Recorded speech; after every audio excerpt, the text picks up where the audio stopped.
Finally after almost 2 years मैं एक new smartphone पर स्विच कर रहा हूं from Oppo Find X2 Pro to Samsung Galaxy S22 Ultra। हाँ भाई हाँ, ये आज से 4 साल पहले का मेरा वीडियो था जहां पर मैंने फर्स्ट टाइम एवर सैमसंग के ऊपर स्विच किया था। मतलब Oppo Find X2 Pro में तब तक यूज कर रहा था एंड देन 2022 में मैंने S22 Ultra पे स्विच किया था। उसके बाद 4 साल तक S22 Ultra, S23 Ultra, S24 Ultra और S25 Ultra मैं लॉक्ड हो गया। मतलब सैमसंग ने ऐसा नशा लगा दिया, ऐसे उसने एक्सपीरियंस दिया कि मैं उसके अलावा सोचा ही नहीं था कि मुझे किसी दूसरे इकोसिस्टम पे जाने की जरूरत है। एंड देन उसके बाद आया सैमसंग गैलेक्सी S26 Ultra और अभी भी दोस्तों मुझे 3 महीने लग चुके हैं। मैं अभी भी सोच ही रहा हूँ कि मुझे S25 Ultra से S26 Ultra पे स्विच करना चाहिए या नहीं करना चाहिए। और यही आज का सबसे बड़ा सवाल है और यही चीज मैं आपसे इस वीडियो में शेयर करने वाला हूँ। बहुत सारी इंपॉर्टेंट बात बताऊंगा जो आपको बड़ा मजा आने वाला है इस वीडियो के अंदर कि टेक्नोलॉजीज हर साल जब सैमसंग पे स्विच करता है तो इस साल उसने S26 Ultra पे स्विच क्यों नहीं किया। आगे बढ़े दोस्तों, चैनल को सब्सक्राइब करके रखिए। ऐसे बहुत इंटरेस्टिंग वीडियोस आते हैं जहां पर हम रिव्यूज करते हैं रियल एक्सपीरियंस के साथ में। लाइक करिएगा और कमेंट में अपनी राय जरूर दीजिएगा। अब पहली चीज अगर मैं डिस्प्ले की बात करूं तो देखिए मैं पिछले 1-1.5 साल से सैमसंग S25 Ultra यूज कर रहा हूं और भाई इसमें मुझे कोई कंप्लेंट्स नहीं है। जितना भी एक्सपीरियंस किया है अभी तक सुपर स्मूथ है और सुपर क्रेजी है। मैं इसको मिनी टीवी बोलता हूँ, जो मैंने पहले भी 10 बार बोला है। इनका फॉर्म फैक्टर इतना कमाल का है, मैं आपसे क्या बताऊं। देखिए दोनों के जो बेजल्स है वो मुझे सेम लगे। S25 Ultra, S26 Ultra ज्यादा डिफरेंस नहीं है, बस S26 Ultra थोड़ा सा ज्यादा राउंडेड एजेस लेके आ गया है। एंड देन बाकी LTPO है और 6.9 इंच की साइज है, वो भी सेम है। 2K रेजोल्यूशन है। आई थिंक ये सब कुछ मुझे सही लगा। बट फर्क यहाँ पर ये आ गया कि S26 Ultra में आपको लेटेस्ट M14 पैनल मिलता है, S25 Ultra में M13 लगा हुआ है। इस वजह से क्या है कि S26 Ultra जो है वो डायरेक्ट सनलाइट में थोड़ा बेटर दिखता है। आउटडोर विजिबिलिटी इसकी थोड़ी सी बेटर है क्योंकि ये पैनल काफी लेटेस्ट और ब्राइट है। और दूसरी चीज प्राइवेसी डिस्प्ले, ये एक ऐसा फीचर था जो मुझे कहीं ना कहीं फोर्स कर रहा था कि मैं इस पर कैसे भी स्विच कर लूं। वजह ये है कि मेरे फोन में बहुत कॉन्फिडेंशियल डेटा होता है, वैसे सबके फोन में होता है, बट मैं आउटडोर में जाता हूँ, कभी यूज करता हूँ तो मुझे ऐसा लगता है कि आसपास के लोग मेरे फोन में जो हो रहा है वो ना देखे। इसमें एक्सटर्नल चीज लगाने की जरूरत नहीं है, फोन के अंदर ही हार्डवेयर लेवल पर दिया है, आपको सिर्फ टैप करना है और वो प्राइवेसी डिस्प्ले में कन्वर्ट कर लेता है। This is super cool innovation जो सैमसंग ने यहाँ पर किया और मुझे पता है आगे चल के बहुत सारी ब्रांड्स ये करने वाली है। तो आई थिंक ये एक ऐसा अट्रैक्टिव फीचर था जो मुझे लग रहा था कहीं ना कहीं यार हाँ ये यूज करना चाहिए, इस पर स्विच करना चाहिए। Apart from that S25 Ultra के डिस्प्ले से तो मैं वैसे भी बहुत खुश था। बाकी सॉफ्टवेयर के लिए दोस्तों मैं आपसे एकदम क्लियर बताता हूँ। देखिए सैमसंग S25 Ultra अभी रिसेंटली मैंने इसको One UI 8.5 पे अपडेट किया हूँ और ये जब आया था Android 15 पर था और इसमें 7 साल के अपडेट्स की ब्रांड ने बात करी। इस फोन में दोस्तों मैं 1 साल से जितना भी यूज किया हूं मुझे कोई कंप्लेंट्स नहीं है, कोई मेजर कंप्लेंट्स नहीं है। Apart from few social media apps जैसे कि इंस्टाग्राम में थोड़े इश्यूज आ रहे हैं, व्हाट्सएप पे थोड़े इश्यूज आए थे, मुझे जीपे पे आया था, जीपे में भी मेरा फर्स्ट टाइम लॉगिन नहीं हो रहा था, बहुत प्रॉब्लम्स हो रही थी पेमेंट्स के अंदर। अभी रिसेंट जो प्रॉब्लम आई है मुझे इसमें ट्विटर पर आई थी, ट्विटर लॉगिन ही नहीं हो रहा है, ऐप मुझे ब्राउजर में लॉगिन करना पड़ रहा है। ये इधर आपके डेटा और टेलीकॉम पे भी डिपेंड करता है, बट स्टिल हाँ ये मैं फेस कर रहा हूँ S25 Ultra में। जैसे मैंने S26 Ultra पे जब स्विच किया तो मुझे वहां पर इंस्टाग्राम, व्हाट्सएप और जीपे के तो इश्यूज नहीं है, लेकिन यहाँ पर ट्विटर के इशू थे। तो कहीं ना कहीं मुझे लगता है कि आई थिंक सैमसंग को जो है इस चीज को फिक्स करना चाहिए। मैंने ट्विटर पे भी जब ये पोस्ट किया था तो काफी सारे सैमसंग यूजर्स बोल रहे थे कि उनके साथ भी ऐसा कुछ इशू हुआ है ट्विटर को लेकर। उसके अलावा बाकी भाई इतना मक्खन जैसे चलते हैं कि कोई प्रॉब्लम नहीं है। खास करके S26 Ultra का फायदा ये है कि ये out of the box he One UI 8.5 के साथ आया है, Android 16 और इसमें 7 साल की अपडेट है। तो इससे पता चलता है ना कि अगर आप S26 Ultra पे स्विच करते हैं तो आपको S25 Ultra से 1 साल का अपडेट ज्यादा देखने को मिलेगा। एंड देन उसके साथ साथ आपको जो गैलेक्सी AI की जो फीचर्स है सैमसंग के, भाई आज की तारीख में मुझे लगता है कि एंड्रॉइड में उससे बेटर कोई एक्सपीरियंस नहीं दे रहा है अगर AI की बात करते हैं। मैंने दोनों के साइड बाय साइड टेस्टिंग भी किया है। देखिए ये कहीं ना कहीं सैमसंग S25 Ultra बेटर निकल कर आया था स्पीड के मामले में। मतलब ये डिपेंड भी करता है, अगर आप दोबारा करोगे तो S26 Ultra फास्ट हो सकता है।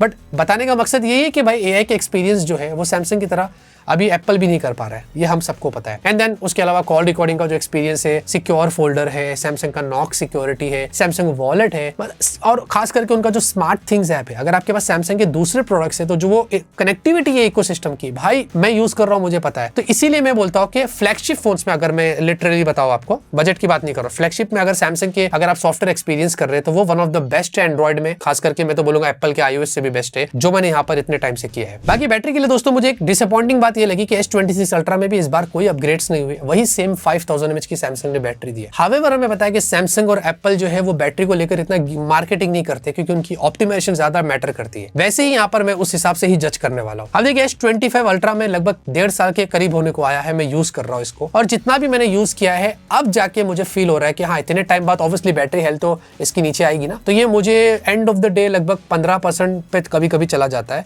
और ये भी कुछ 10-11 घंटे की मैं बात कर रहा हूँ। सुबह में 11 बजे के बाद से मैं यूज करना स्टार्ट करता हूँ तो शाम में मुझे 8-9 बजे के करीब एक बार फुल चार्ज करने के लिए लगाना पड़ता है। बट जैसे ही S26 Ultra पे मैंने स्विच किया, सेम बैटरी कैपेसिटी है, लेकिन यहाँ पर क्या है ना, नया फोन है तो शुरू में आपको पता है कि नया फोन है तो ये ज्यादा बैकअप देगा। अब वही सेम यूसेज मैं जैसे करता हूँ S25 Ultra में इसमें भी किया, और मैं कोई गेमर नहीं हूँ, मैं नॉर्मल यूज करता हूँ।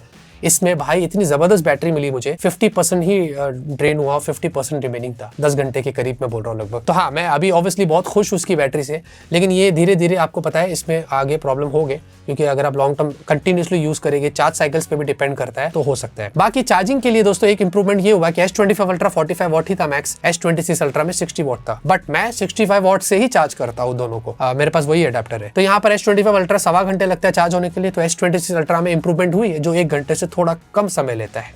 अपार्ट फ्रॉम दैट मुझे लगता है कि उसके अलावा दोनों फोन में बैटरी और चार्जिंग को लेकर मुझे कोई डिफरेंस नहीं नजर आया।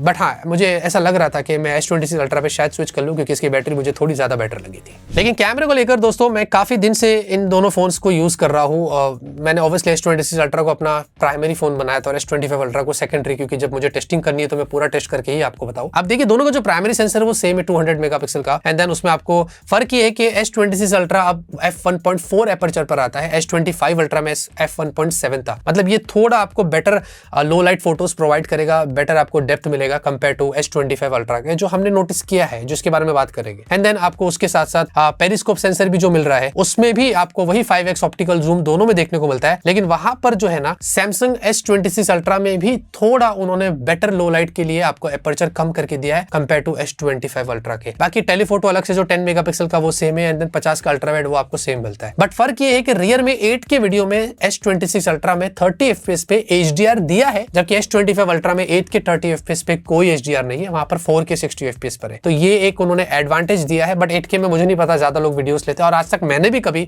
8K पे स्विच किया ही नहीं है, मैं 4K पर ही स्विच करता हूं। बाकी सेल्फीज दोनों की वही सेम 12 मेगापिक्सल की है, और सेल्फी में दोनों में वैसे 4K 60 FPS पे मैक्स आप HDR में वीडियोस निकाल सकते हैं। बट लेकिन दोनों में आपको 4K 120 FPS मिल जाता है अगर आपको उतना स्लो मोशन लेना है 4K में, तो एक एडवांटेज आपको वैसे S25 Ultra में था। S26 Ultra ने भी वो रीगेन किया है। लेकिन साथ में एक और चीज आपको मैं बताता हूं। देखिए सैमसंग S26 Ultra में भाई इतना जबरदस्त सैमसंग ने काम किया है वीडियो को लेकर। अगर मैं बात करूं, जहां पर अगर आप वीडियो वाले ऑप्शन में जाते हैं तो ऊपर आप देखेंगे आपको एक APV वाला ऑप्शन मिलता है, जिसको बोलते हैं एडवांस प्रोफेशनल वीडियो। ये इतना क्रेजी है, मैं आपको बताऊं, ये आपको S25 Ultra में देखने को नहीं मिलता है। और ये जो APV है ना दोस्तों, इसमें जब हमने 10 सेकंड का वीडियो निकाला और वही सेम 10 सेकंड का वीडियो हमने सैमसंग के S25 Ultra में निकाला, भाई दोनों की फाइल साइज देख लो, ये 10 सेकंड में 2 GB के ऊपर चला गया था। सोचो APV कितना एडवांस और कितना पावरफुल है। आई एम श्योर जितने भी जो एडिटर्स है और जो प्रोफेशनल जो वीडियोग्राफर है उनको पता है मैं क्या बात कर रहा हूँ, और ये APV एक्चुअली में कितनी पावरफुल चीज है। बाय द वे आपको सेटिंग्स में ऑप्शन दिया है, इसको टर्न ऑफ भी आप कर सकते हैं S26 Ultra में। हावेवर दोनों में वैसे लॉग आपको मिल जाता है, तो लॉग में तो वैसे भी आपको शूट करना है रियर सेल्फी दोनों में वीडियो में, तो वो आप कर सकते हैं। बाकी देखिए पिक्चर क्वालिटी के लिए मैं आपको एक ही चीज कहूंगा,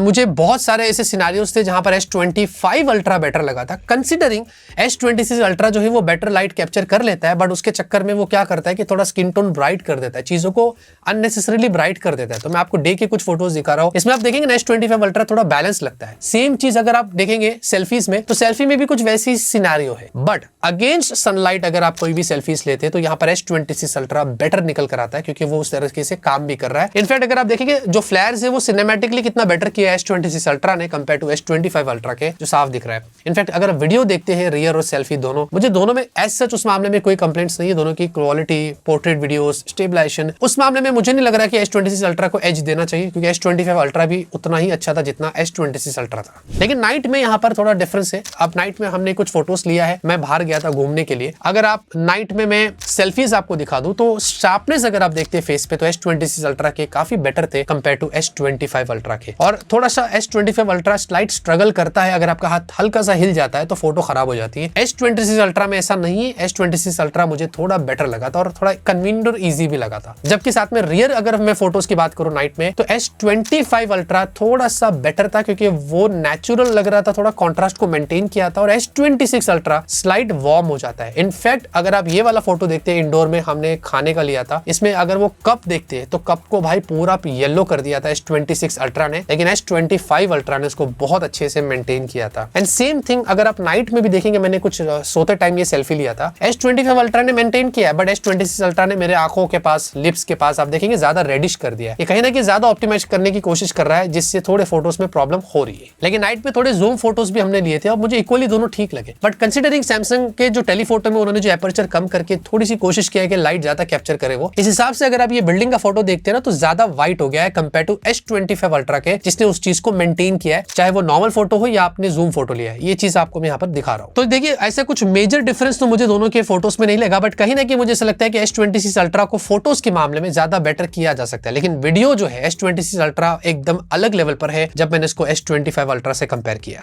बाकी देखिए परफॉर्मेंस के लिए मैं गेमर नहीं हूं, तो मैं अपनी नॉर्मल एक्सपीरियंस शेयर करूंगा। डे टू डे लाइफ में जितना भी मैंने यूज किया है, मुझे S26 अल्ट्रा भी बहुत ज्यादा स्मूथ लगा है। और लिटरली भाई इसमें स्नैपड्रैगन 8 एलीट Gen 5 है और ये सुपर पावरफुल चिपसेट है। बाय द वे इसमें LPDDR5X है, लेकिन अनफॉर्चुनेटली वही UFS 4 है जो S25 अल्ट्रा में था। इसमें उन्होंने अपग्रेड नहीं किया, UFS 4.1 नहीं दिया। होपफुली S27 अल्ट्रा के साथ हमें LPDDR6 या शायद UFS 5 मिल सकता है, अब उसके बारे में कुछ पता नहीं है। बट देखिए दोनों ही फोन्स में जब डेली यूज करता हूं तो हाँ इक्वली गर्म हो जाते हैं। इनफैक्ट मेरी बेटी ना माइनक्राफ्ट बहुत खेलती है और माइनक्राफ्ट में फुल ग्राफिक्स में खेलती है। S25 अल्ट्रा की बात कर रहा हूँ, इतना खेलती कि ये फोन इतना गर्म हो जाता है। मैंने इसको S26 अल्ट्रा भी दिया था, उसमें भी खेली थी और सेम चीज था, इतना ही गर्म हो रहा था जितना S25 अल्ट्रा हो रहा था। तो कभी कभी वो उसको दे देता हूँ मैं गेम खेलने के लिए, बट मैं नहीं खेलता हूँ गेम। और बाकी मैं BGMI, Call of Duty, Genshin Impact, Wuthering Waves, Red Dead Redemption, Tomb Raider इसकी ज्यादा बात नहीं करूंगा क्योंकि मेरा वो एक्सपीरियंस है नहीं। बट हाँ अगर आपके नॉलेज के लिए बताऊं, सारे गेम्स के अंदर आपको एवरेज FPS बहुत कमाल का मिलता है। जैसे कि BGMI, कॉल ऑफ ड्यूटी में 100 के ऊपर जाता है। जेंशिन और वुदरिंग में बस खाली है कि एवरेज FPS थोड़ा सा नीचे हो जाता है, मैक्स तो अच्छा रहता है। और बाकी रेड डेड रिडेम्पशन और टॉम रेडर में भी आपको एक बढ़िया एक्सपीरियंस मिलता है और इनके वक्त भी ये ज्यादा ओवरहीट नहीं हो रहा था, वो मैंने यहाँ पर एक्सपीरियंस किया। एंड देन उसके साथ साथ जो डेली लाइफ के टास्क आप करते हैं, मल्टीटास्किंग वगैरह जो भी करना है,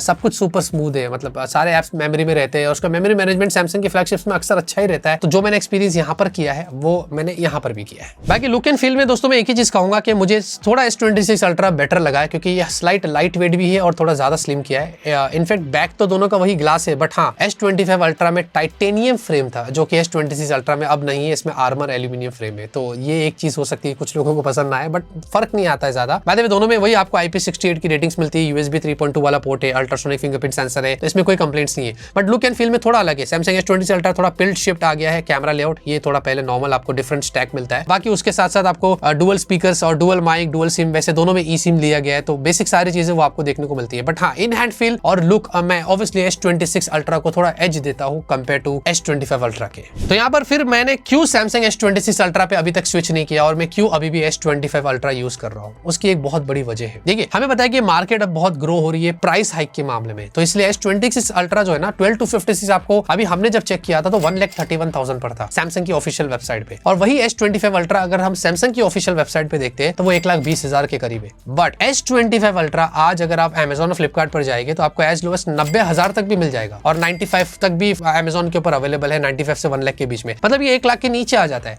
तो मेरी सजेशन पहले तो यही रहेगी कि अगर आपके पास करंटली S25 अल्ट्रा है तो आपके लिए अच्छी बात है कि ये फोन आपको यूज करना चाहिए और ये I think one of the best experience आपको देगा। और एंड आई विल रिक्वेस्ट कि S27 अल्ट्रा जो आएगा ना उस पर आपको स्विच करना चाहिए।